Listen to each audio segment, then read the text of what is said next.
जरा सोचिए कि जिस बच्चे के माँ बाप बचपन में गुजर गए हों, परवरिश मामा के घर में हुई हो, 10वीं तक ही मामा पढ़ा पाए हों, लेकिन वो अपनी लकीरों में राजयोग लिखा करके लाया हो, तो उसे राजा बनने से कौन रोक सकता है। ये कहानी पंजाब की कांग्रेस के अध्यक्ष राजा वड़िंग की है। बचपन में माँ बाप का साया सिर से उठ गया, मामा ने परवरिश की, लेकिन पढ़ाई सिर्फ 10वीं तक हो पाई। लेकिन मेहनत का असर देखिए कि अमरिंदर सिंह राजा वड़िंग ने राजनीति में अपना वो मुकाम बनाया है कि आज चारों तरफ से उनके घेरेबंदी हो चुकी है, लेकिन आला कमान का भरोसा अभी भी टिका हुआ है। इसीलिए वो पंजाब के अध्यक्ष बने हुए हैं। लेकिन राजनीति में आने से पहले राजा वड़िंग को राजा सोथा के नाम से जाना जाता था। यानी बचपन में भले ही तमाम मुश्किलें रही हों, माँ बाप का साया तक ना रहा हो, लेकिन जिसके नाम पर राजा हो गया हो, उसको राज करने से कौन रोक सकता है। खास बात यह है कि बचपन में ही राजा वड़िंग को राजा का नाम मिल चुका था। और यही नहीं, पूर्व मुख्यमंत्री कैप्टन अमरिंदर सिंह के हम नाम होने का फायदा उन्हें राजनीति में खूब मिला, और इसीलिए कभी उनके राजनीतिक सलाहकार थे, और बाद में जब थोड़ा सा मन में खटास आई तो उसके बाद वो पार्टी के अध्यक्ष पद तक पहुंचे। कैप्टन अमरिंदर ने रास्ता अलग कर लिया, लेकिन राजा सोथा के लिए राहें आसान बनती चली गईं। लेकिन आज वो ठीक चुनाव से पहले मुश्किलों में है। जी हाँ, राजा वड़िंग से पहले उन्हें राजा सोथा के नाम से जाना जाता था। मुक्तसर में वड़िंग की मां का पैतृक गांव है, और इसीलिए उनके मां के गांव के नाम से उन्हें राजा सोथा कहा जाता था। हालांकि बाद में कैप्टन के साथ उनकी अनबन हो गई। कैप्टन अमरिंदर के इस्तीफे के बाद जब चन्नी मुख्यमंत्री बने तो अमरिंदर सिंह राजा वड़िंग को ट्रांसपोर्ट मिनिस्टर बनाया गया, और यहीं से उनकी किस्मत पलट गई, क्योंकि उन्होंने रातों रात बसों और चेकिंग के लिए निकल करके जिस तरह से नाम कमाया, उसका जिक्र आज भी पंजाब में हो रहा है। और इसी का इनाम कांग्रेस ने उन्हें प्रधान बना करके दिया था।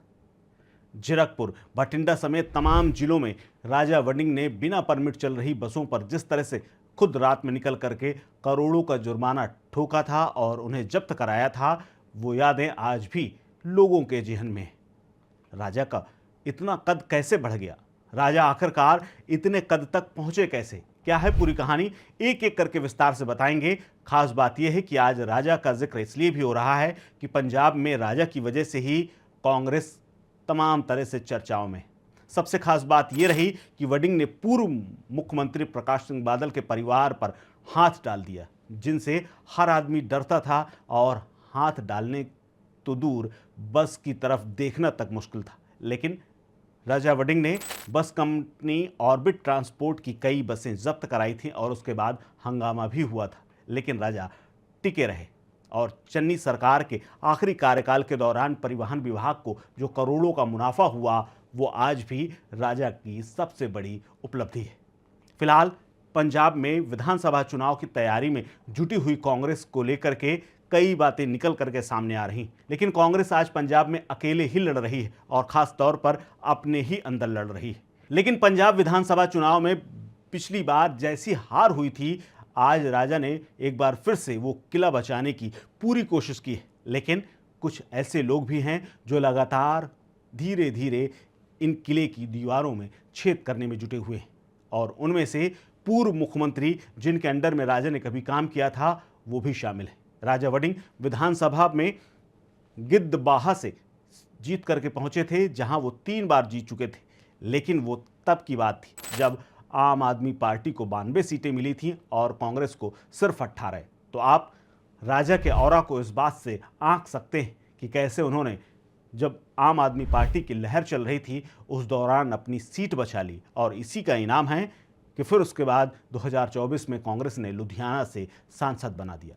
वड़िंग को राहुल गांधी का बेहद करीबी माना जाता है, लेकिन राजा का ये सफ़र यूं ही आसान नहीं था। तमाम अड़चनें थी, परिवार तो था ही, लेकिन सियासत की शुरुआत भी बेहद छोटे से हुई थी।